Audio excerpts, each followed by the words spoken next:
So this is just a update video to my update video that I did this morning. I'm just annoyed. I'm just annoyed at this whole process. I got a call today from the nurse. I mean, everything's still fine and probably I have nothing really to be complaining about. But today I went in for an ultrasound and blood work. Waited for my instructions. Got the instruction call. They lowered my 125 IUs of follistim down to 100. So just 100. I'm still on the 75 IUs of Menopur and whatever the Cetrotide is. I think it's like 0.25 of something of Cetrotide. So that's my instructions for tonight. And they only gave me 1 day because I need to come back tomorrow. And I'm annoyed about that because I hadn't been coming back every day. And I asked, like, very frankly, is this going to be an everyday thing now? Like, I mean, I don't know. This whole process is a huge, huge commitment. Like, you can't enter it lightly. It's a huge commitment. Probably more than I thought it would be. More than if I had known. I mean, I knew, right? I knew. I guess I knew. But I didn't know. Like, I knew, but I didn't know. Like, daily monitoring could mean daily monitoring. And so since I had, like, this every other day thing, I was like, okay, I could do every other day. But I don't want to come there every day. I don't want to get up early every day to go do this every day. And I also asked if I was at, when I was at the appointment this morning, I asked if I was closer to the end of my, like, how long do I have to do this? They keep telling me, well, it's average 8 to 14 days. Then the doctor told me, well, most women are about 11 days. And okay, I'm on day 7. Tonight, my shots tonight will be day 7. Like, I should be near the end, I think. I mean, I don't know, 8, 9, 10, 11. I mean, how many more days? Like, you know, I don't know. I'm just over the medication. I'm over the shots. And yes, this is my first round. And yes, I haven't been doing them that long. And this will be my 7th day of doing shots tonight. It's not fun, people. It's not fun. You know, I was reading some of the side effects, and yeah, I'm a little late. I should have probably I asked the doctor, and we're like, oh, you should have some bloating, and if it's severe bloating, if it's a lot of weight gain, you know, let us know. But one of the side effects for follistim is a runny nose, which I've had for the last week, and I didn't realize that's what's been causing it. I thought I was catching a cold. I honestly thought I was catching a cold. Last week, I started to get a little bit of a sore throat, so I thought it was a cold. But no, sore throat is a side effect of follistim. Runny nose and stuffy nose are a side effect of follistim. Headaches, nausea, side effects of follistim. Tingling, numbness. I'm like, numbness where? An injection site or just like numbness? Breast tenderness, breast soreness, pelvic pain. Like all of these things are side effects of the follistim. Now, I haven't had all of these things, but I didn't realize I was having, you know, side effects that I didn't know were side effects. So, I mean, I knew about the bloating. I had the bloating. I guess I've had some slight pelvic pain, but I thought that was kind of what like the bloating feeling. But that's, you know, I didn't know. Then today, my stomach was upset. You know, I did the Cetrotide for the first time last night. So, like, running to the bathroom upset, if you know what I'm saying. So, yeah, that's what you want to do when you're at work is, like, every 5 minutes have to run to the bathroom or think, like, do I have to run to the bathroom? I think I should run to the bathroom. So, I had that going on. Now, I don't know if that's a side effect of the Cetrotide or me being annoyed. I mean, I haven't been eating a lot. I haven't had a huge appetite. I've had headaches, but that could be from not eating as much as I should, I guess, or maybe. But yeah, so I've had headaches, and that's also a side effect, a known side effect. So, you know, there's a lot. This is not something you can enter lightly. This is a huge commitment. If you didn't know before, I clearly didn't know. And then the constant going to the doctor. So there's a lot to it. And I'm annoyed now because I honestly thought about quitting it. Just like, I don't want to do this anymore. I thought about like going to the doctor tomorrow and saying, if I want to just stop, what's the process? Can I just like stop taking these shots and they'll just like leave in my pee or something?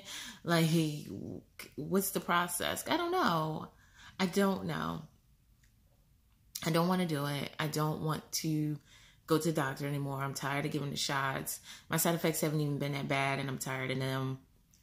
I don't want to go to the Upper East Side location. I hate the location this Saturday and Sunday, but if I have to go every day, I guess I'll have to end up going Saturday and Sunday. I just want to sleep in. I work so hard. My days are so long. I'm tired. I get up so early. So to get up earlier to go there and do that and then go work and then come home. And yeah, if you had a kid, I'm sure your life would be a lot worse than what I'm saying right now, right? But that's why I don't have any kids yet. And that was one of the big concerns with doing this is, am I ready for that? Am I ready to have a kid? Am I ready to give up my life to just always have to do something for someone else, like all the time, like all the time?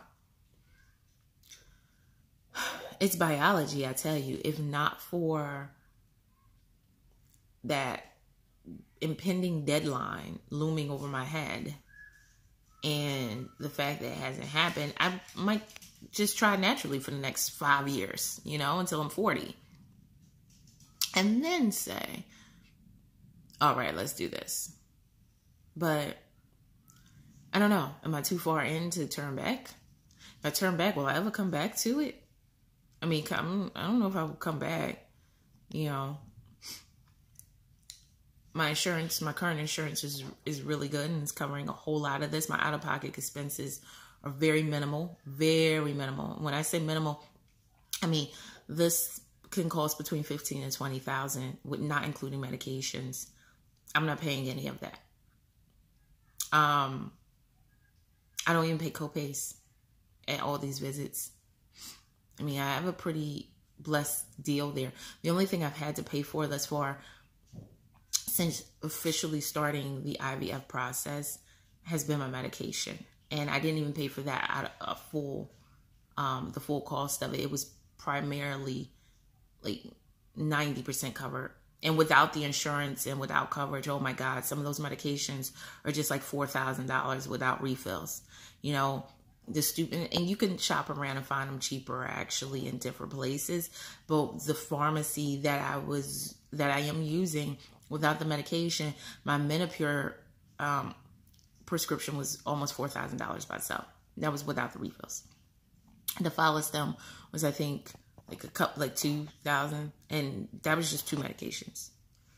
I mean, I've been very blessed where Follistim ended up having a $25 copay, and my Menopur had a $45 copay, and all the medications I got, which was Cetrotide, Follistim, Menopur, Pregnol, which I believe is HCG, and prednisone, and the antibiotic. Can't think of the name of the antibiotic for me, and there's an antibiotic for my husband.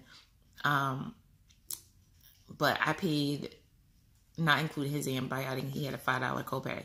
But for all of my stuff, I paid like $150 something out of pocket. So yeah, I've been really blessed, but I just don't know if I want to do it.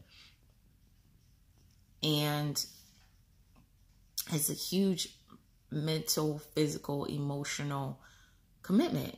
It just really is. And yeah, so is having a child. But this process of the shots, and I mean, see, runny nose. It just hasn't, I don't know. So yeah, I'm sorry, I'm whining. And I know there are women who have it worse off. And I know there are women who, don't have the coverage that I've had that have been able to cover it. And I know there are women who've been struggling for, 10 years to have babies and all of that. Doesn't change, doesn't invalidate my feelings. I'm just tired of the process already. It's day 7. It's still day 7. Day 8 of my cycle. Day 7 of the treatment. I don't want to go every day. And when's it going to be over? And I feel like, is it going to get worse? I think I'm also worried because I think it's going to get worse before it's over. I think it's going to get worse. I do. I think it's going to get worse. I'm worried about that. You know, I started off like, okay, I can do this. Shots, I got the shots under control. Okay, side effects not crazy. You know, I could do this, but I think it's going to get worse. There's more medication. You know, I at some point I got to do this trigger shot. I guess, you know, at some point I got to start injecting prednisone and sesame seed oil into my butt. And apparently it leaves like rock or ball sized circles or something with the oil. I don't know. I haven't gotten there yet. But I learned about that in the IVF class. So I have to let you know how that works out. But I just figured I'd get on and tell people I'm annoyed. And maybe no one cares. I know. No one really watches the videos anyway. No one reads my blog. And this is all really just for me to make me feel better. And if anyone ever watches it, to know if they're annoyed, you're not alone, because I'm annoyed too. But, you know, we got to do what we got to do. But then that's the question. Do I have to do it? I could stop and try naturally for a lot longer. I mean, there's women having babies in their 40s and 50s, late 40s. I mean, I don't want to do 50s. That's a little too old. But, I mean, there's women having babies. I could wait, right? Right? I don't know. Anyway. I guess I'm going to the doctor tomorrow. I'll let you know. I'll ask them if I can quit. But I'm not really a quitter. Then I might be doing this just for the wrong reasons, just because you're not going to tell me I can't do it. Anyway. That's it. Thanks for listening.